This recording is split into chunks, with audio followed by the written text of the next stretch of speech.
Okay, real quick, I'm going to show you how to finish up your necklaces. So when your first coat of resin is finished, you're going to get a piece that looks kind of like this, and you turn it over and you notice that your back is still just plain paper.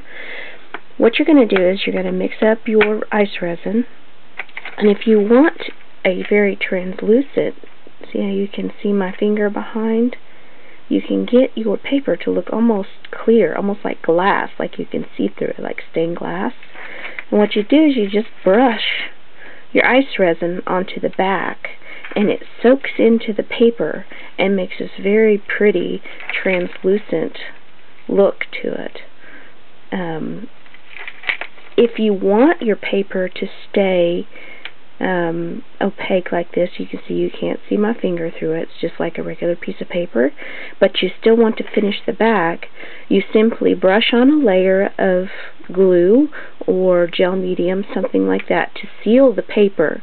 Let it dry thoroughly, and then brush your ice resin over the back, and that will seal it, make it hard, but will not create that see-through look. Because ice resin, when it soaks into paper, makes that very clear stained glass style. And you'll still be able to see the words or the pattern, you just won't be able, it'll just be clear.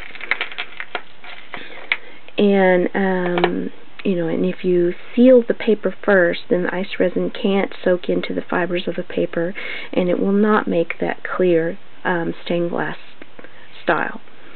So that's a word on finishing up your necklaces, and I hope you all are enjoying the textured solder technique. Have a great afternoon.